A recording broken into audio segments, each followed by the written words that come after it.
தமிழுக்கு என் ஒன்றை அழுத்தவும், தெகிடி, இரும்பு திரை இந்த படங்கள் எல்லாம் நடிச்சு பிரபலமான பிரதீப் அவரு சென்னையில அவருடைய வீட்டுல மர்மமான முறையில இறந்து கடந்த சம்பவம் ரொம்பவே பரபரப்பை ஏற்படுத்தி இருக்கு. அவர் இறந்திருக்கார் அப்படிங்கிற செய்தியை கேள்விப்பட்ட ரசிகர்களும் நண்பர்களும் பிரபலங்களும் ரொம்பவே அதிர்ச்சியாகி போயிருக்காங்க.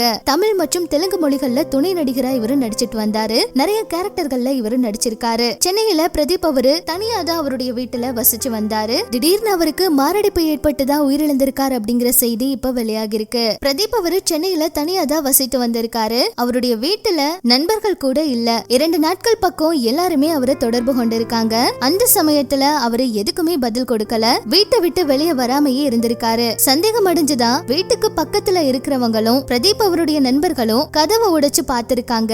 அப்பதான் அவரு உள்ள இறந்து கிடந்த சம்பவம் தெரிய வந்திருக்கு. இவருக்கு மாரடைப்பு ஏற்பட்டுதான் உயிரிழந்திருக்கார் அப்படிங்கிற மாதிரி தகவல்கள் இப்ப வெளியாகி இருக்கு. பிரதீப் அவரு தனியா வசிச்சு வந்ததுனால அந்த சமயத்துல உதவி செய்ய யாருமே இல்லாம போயிருக்காங்க. இவரு தமிழ் தெலுங்கு மொழி படங்கள்ல துணை நடிகரா தொடர்ந்து நடிச்சுக்கிட்டு இருந்தாரு. சென்னையில பிறந்த இவரு 10 வருஷங்களை கடந்து படங்கள்ல நிறைய கதாபாத்திரங்கள்ல நடிச்சிட்டு இருந்தாரு. இவருக்கு அடுத்தடுத்து நிறைய பட வாய்ப்புகளும் வந்துட்டு இருந்துச்சு. சொல்ல போனா நம்ம தமிழுக்கு என் ஒன்றை அழுத்தவும், தெகிடி உள்ளிட்ட படங்கள் வழியா கவனம் பெற்றாரு. அதுக்கப்புறமா நிறைய முக்கியமான கதாபாத்திரங்கள்ல நடிச்சாரு. டெடி, லிஃப்ட், நெற்றிகன், ஹே சினாமிகா இந்த படங்கள்லயும் கவனிக்கத்தக்க கேரக்டர்கள்ல நடிச்சாரு. சொல்ல போனா கவின் அவர் கூட லிஃப்ட் படத்துல நடிச்சிருப்பாரு. அந்த படம் கவின் அவருக்கு நல்ல வரவேற்பு பெற்று கொடுத்துச்சு. அந்த படத்துல கிளைமாக்ஸ்ல இவர் வருவாரு. அதுல கவின் அவர்கிட்ட பயங்கரமா வந்து திட்டு வாங்குவாரு. திட்டு வாங்கிட்டும் இவரு சிரிக்கிற காட்சிகள் எல்லாம் ரொம்பவே நல்லா இருக்கும். ரசிகர்களுக்கும் ரொம்பவே பிடிச்சிருந்துச்சு. இப்படி அடுத்தடுத்த படங்கள்ல நடிச்சு வந்த இவருடைய திறமைய ரொம்பவே நல்லா வெளிப்படுத்தினாரு எந்த கதாபாத்திரம் கிடைச்சாலும். ஆனா திடீர்னு இவருடைய இறப்பு ரொம்பவே அதிர்ச்சியை தான் கொடுத்திருக்கு. சொல்ல போனா கொஞ்ச நாளாவே மாரடைப்பு அப்படிங்கிற விஷயம் திரைத்துறையினருக்கு நிறையவே வந்துட்டு இருக்கு. இப்ப வரைக்குமே சினிமா துறையில இந்த மாரடைப்பு மரணம் ரொம்பவே அதிகமா இருக்குன்னு சொல்லலாம். இப்படி தனிமையில யாராச்சும் இருந்தா அவங்க என்ன பண்றாங்க,